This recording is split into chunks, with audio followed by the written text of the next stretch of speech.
Good morning बच्चों। आज हम आपको कक्षा 12 में जीव विज्ञान में गायनोसियम अर्थात जयांग की संरचना के बारे में बताएंगे। अगला वीडियो हमारा जो था उसमें हम लोग पढ़े थे पुमंग की संरचना अर्थात नर जनन अंग की संरचना। ये क्या है? ये हमारा है जयांग की संरचना अर्थात मादा जनन अंग की संरचना। ठीक है, इसमें हम लोग आज इसको पढ़ेंगे। या तो फिगर देखो बनाए हैं हम, ठीक, ये बना है फिगर आपका। इसमें ध्यान देना, जो जयांग होता है, जयांग की इकाई को हम लोग क्या कहते हैं?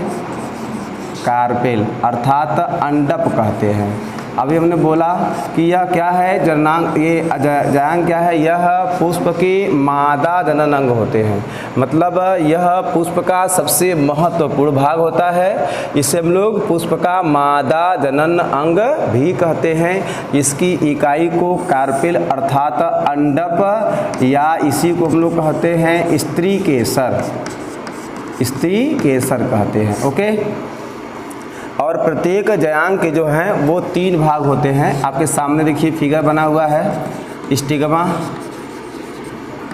दूसरा है हमारा स्टाइल और तीसरा है हमारा ओवरी। जो स्टिग्मा होता है इसको हम लोग हिंदी में बोलते हैं वर्तिकाग्र, और जो स्टाइल होता है उसको हम लोग हिंदी में कहते हैं वर्तिका, और जो ओवरी होता है इसको हम लोग कहते हैं अंडाशय।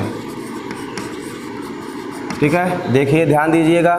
वर्तिकाग्र क्या है? यह आपके अंडप का अर्थात स्त्री केसर का या जयांग का सबसे ऊपरी घुंडीनुमा भाग होता है। ठीक है, यह जयांग का सबसे ऊपरी घुंडीनुमा भाग होता है। ठीक है, इसी पर परागण की क्रिया क्या होती है? संपन्न होती है। स्टिग्मा क्या है? यह जयांग का अर्थात अंडप का अर्थात स्त्री केसर का सबसे ऊपरी घुंडीनुमा भाग होता है। ठीक है, इसी पर क्या परागण की क्रिया क्या होती है? संपन्न होती है। ओके, दूसरा हमारा हेडिंग है आपका स्टाइल। स्टाइल क्या है? वर्तिकाग्र के नीचे अर्थात स्टिग्मा के नीचे, वर्तिकाग्र के नीचे अर्थात स्टिग्मा के नीचे लंबी नलिकाकार, लंबी नलिकाकार रचना जो होती है उसको हम लोग स्टाइल या वर्तिका कहते हैं। इसका क्या रोल है? इसका क्या काम है? ठीक है, ये क्या करती है? यह परागकण के अंकुरण के फलस्वरूप जो पराग नली होती है उस पराग नली को पथ प्रदान करती है अर्थात रास्ता देने का काम करती है। मतलब जो वर्तिका होती है यह जयांग का दूसरा भाग होता है जो स्टिग्मा के नीचे पाई जाती है। यह लंबी नलिकाकार होती है, यह पराग नली को पथ प्रदान करने का काम करती है अर्थात इसी के माध्यम से पराग नली ओवरी में अर्थात अंडाशय में क्या करती है? प्रवेश करती है। ओके, तीसरा हमारा क्या है? तीसरा हमारा है ओवरी अर्थात अंडाशय। यह जयांग का अर्थात अंडप का अर्थात स्त्री केसर का क्या होता है? सबसे निचला आधारी भाग होता है। ठीक है, जो चौड़ा होता है, थैलीनुमा होता है। ठीक है, यह आपके ये जयांग का अर्थात स्त्री केसर का सबसे महत्वपूर्ण भाग होता है। ठीक है, निषेचन क्रिया के फलस्वरूप जो अंडाशय होती है यही अंडाशय किसका? फल में बदलती है, फल में परिवर्तित होती है अर्थात फल का निर्माण करती है। तो फल का निर्माण किससे होता है? अंडाशय से होता है। इसी अंडाशय में क्या होते हैं? बीजांड पाए जाते हैं। इसी अंडाशय में आपके क्या बीजांड पाए जाते हैं। ओके, इसी में क्या होते हैं? इसी में बीजांड पाए जाते हैं। ओके, अब अगला टॉपिक हम लोग पढ़ेंगे बीजांड की संरचना। देख लीजिए बीजांड क्या है? बीजांड की संरचना हम लोग पढ़ेंगे। ठीक है,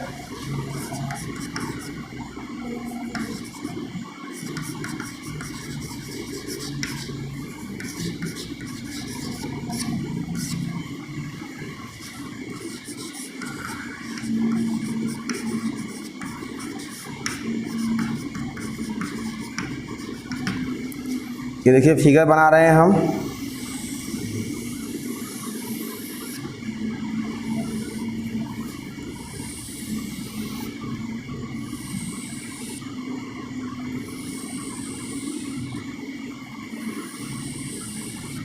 आपके सामने देखिए बना दिए हम।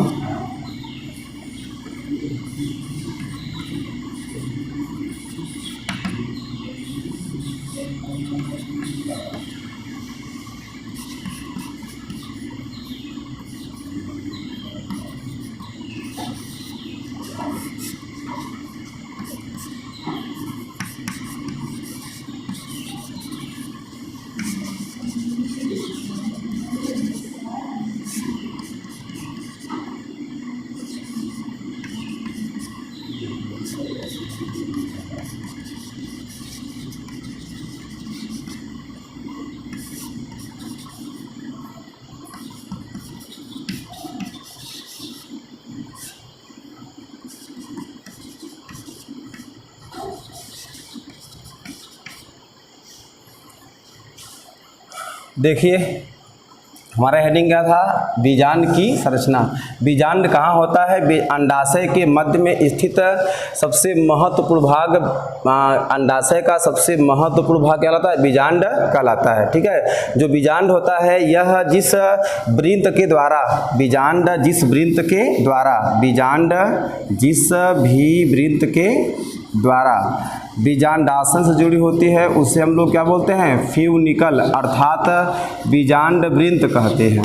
बीजांड वृंत कहते हैं। यह जो बीजांड वृंत जो फ्यूनिकल होता है, यह जिस स्थान पर बीजांड से ओवरी से जुड़ा होता है उसे हम लोग हाइलम कहते हैं। ठीक है, क्या बोलते हैं? हाइलम। जो बीजांड होता है यह चारों ओर से एक विशेष प्रकार की, चारों ओर से विशेष प्रकार के आवरण से घिरा होता है जिसे हम लोग अध्यावरण कहते हैं।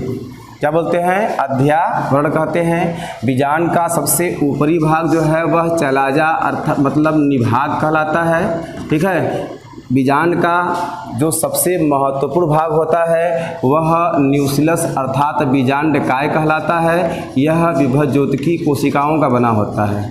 ठीक है, ये सबसे महत्वपूर्ण भाग होती है। बीजांड के अग्रसिरे पर एक विशेष प्रकार का छिद्र होता है जिसे हम लोग माइक्रोपाइल अर्थात बीजांड छिद्र या बीजांड द्वार कहते हैं। बीजांड छिद्र या क्या कहते हैं इसको हम लोग? बीजांड द्वार कहते हैं। ठीक है, इस बीजांड काय के मध्य में बीजांड द्वार की ओर 8 केंद्रकीय या 7 कोशिकीय, कितने? 8 केंद्रकीय, 8 केंद्रकीय या 7 कोशिकीय गोल या अंडाकार, गोल या अंडाकार क्या होती है? रचना होती है। गोल या अंडाकार रचना होती है जिसे हम लोग एम्ब्रियो सेक अर्थात भ्रूणकोश कहते हैं। फिर सुनिए हमने क्या बोला? बीजांड की संरचना। हेडिंग में हमने पहले हम लोग ये जानेंगे कि बीजांड क्या है। ठीक है, तो बीजांड क्या है? बीजांड अंडाशय के अधर तल पर स्थित अंडाशय के अधर तल पर स्थित अंडाशय का सबसे महत्वपूर्ण भाग होता है। सबसे क्या होता है? महत्वपूर्ण भाग होता है। इसी से क्या बनता है? इसी से बीज का निर्माण होता है, और मतलब बीजांड से ही बीज का निर्माण होता है। ठीक है, इस संरचना क्या है? बीजांड जो है जिस वृंत के द्वारा बीजांडासन से जुड़ी होती है उसे हम लोग क्या बोलते हैं? उसे हम लोग बीजांड वृंत कहते हैं। ठीक है, बीजांड जिस वृंत के द्वारा बीजांडासन से जुड़ी होती है उसे हम लोग क्या बोलते हैं? उसे हम लोग बीजांड वृंत कहते हैं। बीजांड वृंत जिस स्थान पर बीजांड से जुड़ती है उसे हम लोग क्या बोलते हैं? उसे हम लोग हाइलम कहते हैं।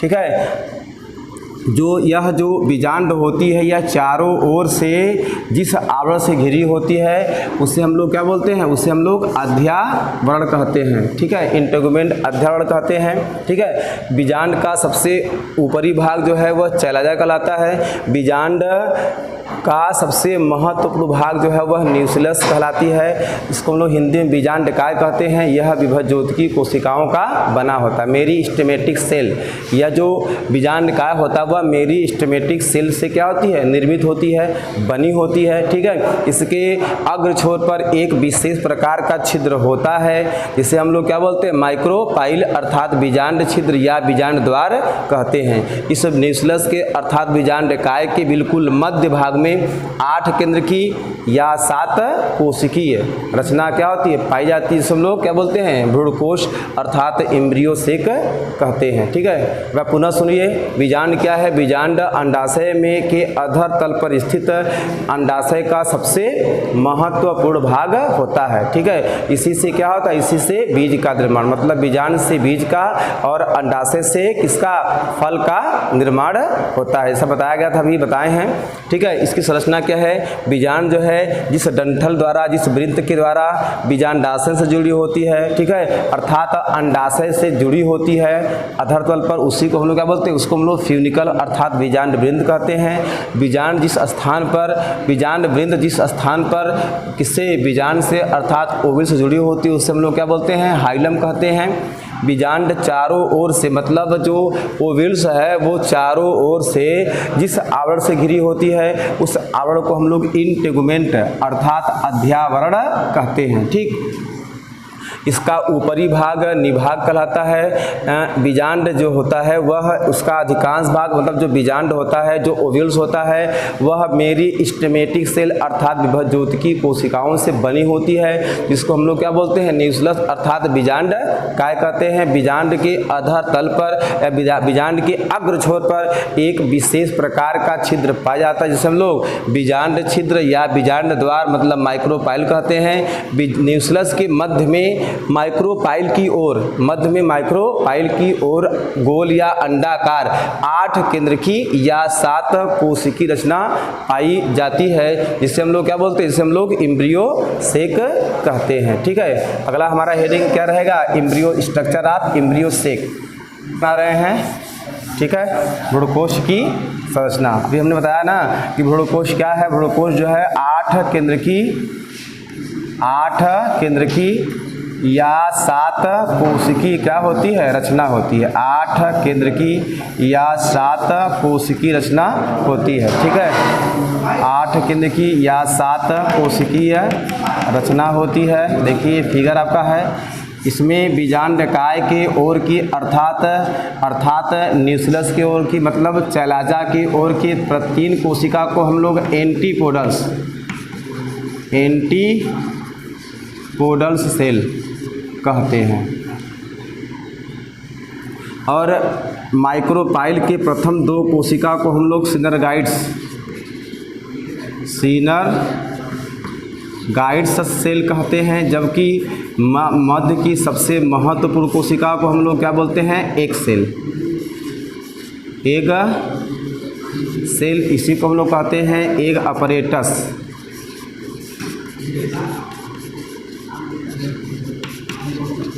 इसी को हम लोग हिंदी में कहते हैं अंड उपकरण।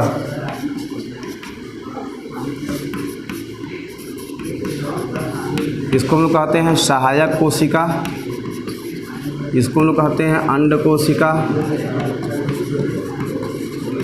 ये आपका है पोलर न्यूक्लियाई। ठीक, ध्रुवीय केंद्रक। सुनिए इसको, यह क्या है, प्रतिमुख कोशिका। ध्यान दीजिएगा, यह एम्ब्रियो से क्या है, भ्रूणकोश क्या है। भ्रूणकोश जो है वह ओविल्स के अर्थात बीजांड के मध्य में स्थित गोल या अंडाकार 8 केंद्र की या 7 कोश की रचना होती है। ओके, इसमें ध्यान दीजिएगा, इसमें चैलाजा की ओर के अर्थात निभाग की ओर की प्रथम 3 कोशिका को हम लोग कहते हैं एंटीपोडल्स सेल। क्या बोलते हैं, एंटीपोडल्स सेल कहते हैं। एंटीपोडल्स सेल कहते हैं। ठीक है, माइक्रोपाइल की ओर की अर्थात बीजांड द्वार की प्रथम 2 कोशिका को हम लोग कहते हैं सिनरगाइड सेल अर्थात सहायक कोशिका कहते हैं। इस दोनों कोशिकाओं के मध्य में स्थित सबसे महत्वपूर्ण कोशिका को हम लोग क्या बोलते हैं, एक सेल मतलब अंड कोशिका कहते हैं। इन तीनों कोशिकाओं को हम लोग सम्मिलित रूप से कहते हैं एक अपरेटस अर्थात अंड उपकरण कहते हैं। और जो एम्ब्रियो सेक होता है इसके मध्य में 2 केंद्रकों को, देखो ध्यान देना, अभी हमने क्या बोला 8 कोशिकी, तो 1 कोशिका, 2 कोशिका, 3 कोशिका, 4 कोशिका, 5 कोशिका, 6 कोशिका, ठीक है, एक तो ये पूरा 7, क्योंकि इस कोशिका में क्या है, यह कोशिका सबसे बड़ी है, इसमें 2 केंद्रक होते हैं, तो यह कितने केंद्र हो गए, 1 2 3 4 5 6 7 8, मतलब 1 2 3 4 5 6 7 8 क्या हो गया, 8 क्या हो गया, केंद्र हो गए। कितनी कोशिकाएं होंगी, 1 2 3, ये पूरा 4 5 6 7, ठीक है, तो 7 कोशिकीय रचना को हम लोग क्या बोलते हैं, भ्रूणकोश कहते हैं, ठीक है। इसमें चैलाजा की ओर की प्रथम 3 कोशिका को हम लोग कहते हैं एंटीपोडल सेल, ठीक है। बीजांड द्वार की ओर की प्रथम 2 कोशिका को हम लोग कहते हैं सिनर्गाइड सेल, मतलब सहायक कोशिका। इसके मध्य में सबसे महत्वपूर्ण कोशिका को हम लोग क्या कहते हैं, अंड कोशिका अर्थात एक सेल कहते हैं। सिनर्गाइड्स और एक सेल को हम लोग सम्मिलित रूप से क्या कहते हैं, एक अपरेटस कहते हैं, ओके। और इस बीजांड काय मतलब भ्रूणकोश के बीच में मध्य में विशेष प्रकार की जो 2 केंद्रक होते हैं उसको हम लोग क्या बोलते हैं, पोलर न्यूक्लियाई कहते हैं, अर्थात ध्रुवीय केंद्रक कहते हैं। ध्यान देना, जो अंड कोशिका होती है यही जब परागकण के केंद्र परागकण से मिलती है तो यह क्या करती है, ये जागरूक बनाती है, भ्रूण का निर्माण करती है, ये दोनों इसके सहायक होते हैं। जबकि प्राथमिक कोशिका जो होती है यह भ्रूणकोश को अर्थात एम्ब्रियो सेक के अंदर जो भ्रूण होता है उसको भोजन देने का मतलब पोषक का पदार्थ देने का कार्य करती है। ओके, आज के लिए इतना ही, धन्यवाद।